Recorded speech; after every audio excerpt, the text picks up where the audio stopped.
बात करेंगे इस वक्त की बड़ी खबर के साथ। फ्रांस में हालात लगातार बेकाबू हैं। आपको बता दें कि अभी तक तकरीबन 1000 दंगाइयों को जहां गिरफ्तार किया गया है, तो वहीं करीबन 2000 के करीब गाड़ियों को आग के हवाले कर दिया गया है। यह बड़ी खबर इस वक्त आपको बता रहे हैं। 2000 के करीब गाड़ियां फूंक दी गई हैं दंगाइयों की तरफ से।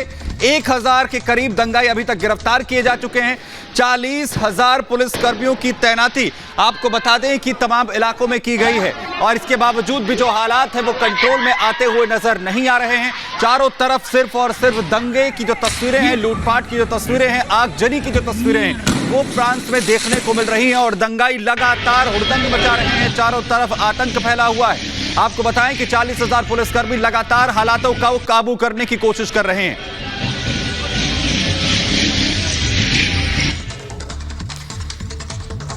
तो फ्रांस में लगातार दंगाई अपना तांडव कर रहे हैं। क्या इमारतें, क्या शॉप्स, क्या मार्केट, सबको एक एक करके निशाना बनाया जा रहा है। इस बीच एक दुनिया की सबसे पुरानी लाइब्रेरी में शामिल जो फ्रांस की ऐतिहासिक लाइब्रेरी है, उसको भी आग के हवाले कर दिया गया। हालांकि इस पर पूरी दुनिया में चर्चा हो रही है, लेकिन भारत में इसकी तुलना आक्रांता खिलजी से की जा रही है। पूरी रिपोर्ट देखिए।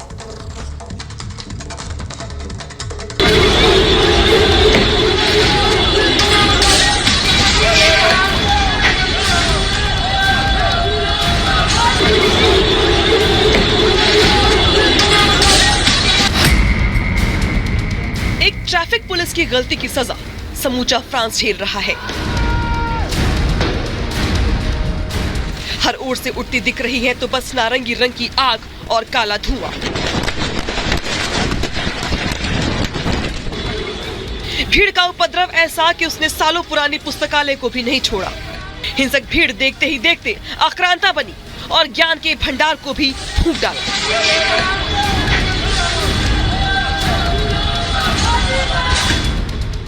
भीड़ के बीच से कुछ खिलजी निकले और उन्होंने लाइब्रेरी को आग के हवाले कर दिया। जिस लाइब्रेरी को आग के हवाले किया गया उसका पुराना इतिहास है। अल्काजार फ्रांस की सबसे बड़ी पब्लिक लाइब्रेरी थी जो 1800 वर्ग मीटर में फैली थी। इस लाइब्रेरी में 10 लाख से ज्यादा किताबें रखी गई थी। इंग्लिश, स्पेनिश, जर्मन और अरबिक समेत कई भाषाओं में वहां पर किताबें मौजूद थी। किताबों के साथ साथ कई तरीके के म्यूजिक एल्बम का भी बड़ा कलेक्शन था। इस लाइब्रेरी को साल 2004 में लोगों के लिए खोला गया था। लाइब्रेरी से पहले यहाँ पर ऐतिहासिक थिएटर था जिसका निर्माण 1857 में हुआ था, जिसमें एक साथ 1500 से अधिक लोग बैठ सकते थे। मार्सिले शहर यूरोप की सांस्कृतिक राजधानी के नाम से मशहूर है। मार्सिले की लाइब्रेरी में हुई आगजनी की तस्वीर सोशल मीडिया पर वायरल हो रही है। लाइब्रेरी के भीतर से आग की लपटें उठती देखी जा सकती है। ज्ञान की गंगा कहे जाने वाले पुस्तकालय में आगजनी की दुनिया भर में निंदा हो रही है। इसे बड़ा नुकसान बताते हुए प्रदर्शन पर गहरी चिंता जाहिर की जा रही है और सोशल मीडिया पर लोग उसकी तुलना खिलजी से कर रहे हैं।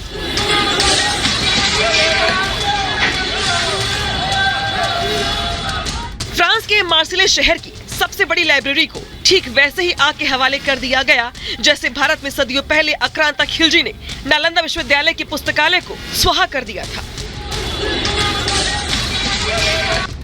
फ्रांस में लाइब्रेरी जली तो भारत को बख्तियार खिलजी की याद आ गई। कौन था बख्तियार खिलजी और उसने कैसे शिक्षा के मंदिर में आग लगाई थी?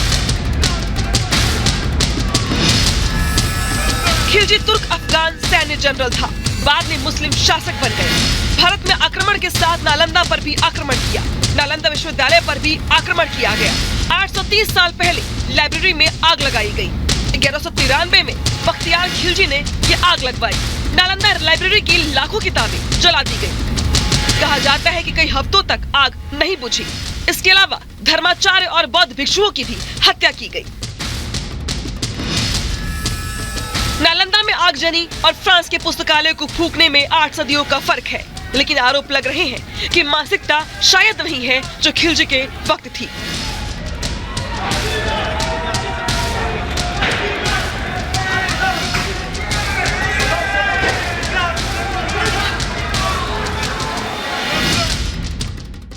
बीजेपी नेता आरपी सिंह ने 830 साल पहले की घटना को याद करते हुए इसे कट्टरपंथियों की सोच पर लगाम लगाने की नसीहत भी दी है।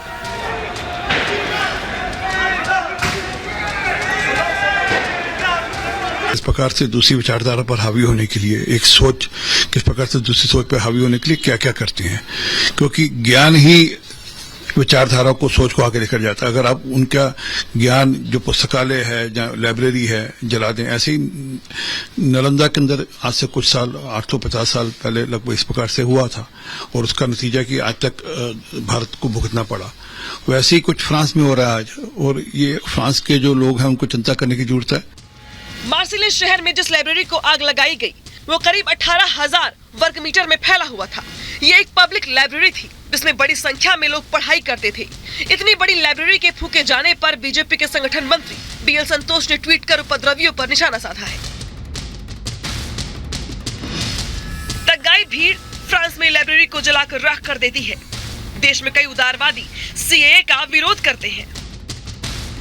तो वहीं दूसरी ओर यूपी के डिप्टी सीएम केशव प्रसाद मौर्य ने भी लाइब्रेरी की आगजनी पर दुख जताया और ट्वीट कर लिखा, फ्रांस में उपद्रवियों के 850 साल पुरानी लाइब्रेरी जला देने से भारत की उस प्राचीन नालंदा विश्वविद्यालय की लाइब्रेरी की दुखद यादें ताजा हो गई, जिसे तुर्क मियां बख्तियार खिलजी ने 1199 ईस्वी में जलाकर खाक कर दिया था और ये 3 महीने तक जलती रही। फ्रांस में हालात बेकाबू हो गए हैं। पुलिस लगातार हालात पर काबू करने की कोशिश कर रही है। अब तक 1000 से ज्यादा लोगों की गिरफ्तारियां हो चुकी हैं, तो वहीं 45,000 पुलिस बल को तैनात किया गया है। Bureau report, Republic Bharat.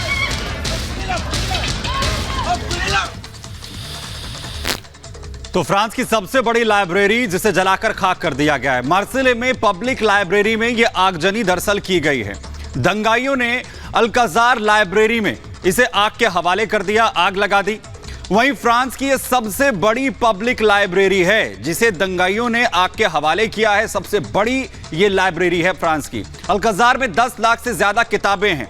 आपको बता दें कि लाइब्रेरी में कई भाषाओं में किताबें रखी गई हैं, जिसमें इंग्लिश, स्पेनिश, जर्मन और अरबी में भी किताबें हैं। आपको बता दें कि कई तरह के म्यूजिक एल्बम्स का कलेक्शन भी इस लाइब्रेरी में था, यानी कई तरीके के जो म्यूजिक एल्बम्स हैं उन्हें भी यहां पर लोग सुन सकते थे, पहुंच सकते थे, देख सकते थे। वहीं इसके अलावा 1800 वर्ग मीटर में यह अल्काजार लाइब्रेरी फैली हुई थी, जिसे किस तरीके से आग के हवाले कर दिया जाता है, किताबें पूरी तरीके से नष्ट यहां पर कर दी जाती है। 2004 में लाइब्रेरी को लोगों के लिए दरअसल खोला गया था। लाइब्रेरी से पहले यहां पर एक ऐतिहासिक थिएटर था और साल 1857 में यह थिएटर का निर्माण जो है वो करवाया गया था। यूरोपीय सांस्कृतिक राजधानी मार्सिले रही है, जिसकी वजह से इसे काउंट किया जाता था। इसमें 2013 में सांस्कृतिक राजधानी का दर्जा इसे दिया गया था। वही खबर पर और अपडेट के लिए रुक करते हैं अनामिका का। तो फ्रांस में फसाद की तस्वीरें लगातार दिखा रहे हैं आपको हम, जहां पर क्या सरकारी भवन, क्या शॉपिंग कॉम्प्लेक्स, क्या इमारतें, तमाम इलाकों में आग का तांडव साफ तौर पर देखने को मिल रहा है। अब इन उपद्रवियों को कोई फर्क दिखाई भी नहीं दे रहा, क्योंकि जिस तरीके से तस्वीरें आपके सामने है, पहले 4 कैमरों की तस्वीर से समझिए आपकी किस तरीके के वहां पर हालात हो चले हैं। तमाम गाड़ियां जो है वहां पे आगजनी की जा रही है। गाड़ियों में, बसों में जो पब्लिक ट्रांसपोर्ट है उसको आग के हवाले कर दिया गया है। इसके अलावा सड़कों पर घूम रहे उपद्रवी जो है वो तांडव करते दिखाई दे रहे हैं आपको।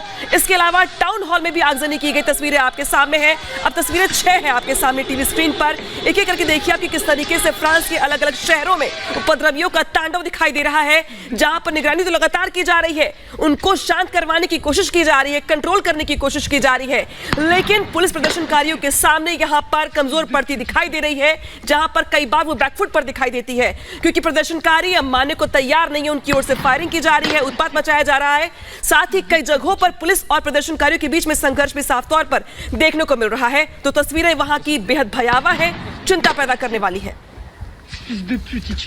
तो पूरे फ्रांस की तस्वीरें आपने यहां पर देखी। आखिर क्या कुछ हालात है, जरा मैप के जरिए हम आपको दिखाने की यहां पर कोशिश करते हैं कि आखिर कहां पर ये पूरी तरीके से हालात फ्रांस में बने हुए। देखिए, नैंटेरे की अगर हम यहां पर बात करें, इसके अलावा राजधानी पेरिस की आप बात कीजिए, एमेंस की बात कीजिए, लिली की बात कीजिए, रेनेस की, नैंटेस की बात कीजिए, सेंट एटियन की आप यहां पर बात कीजिए, यानी पूरे का जो पूरा फ्रांस है वो इस वक्त हिंसा के पूरी तरीके से ग्रस्त है।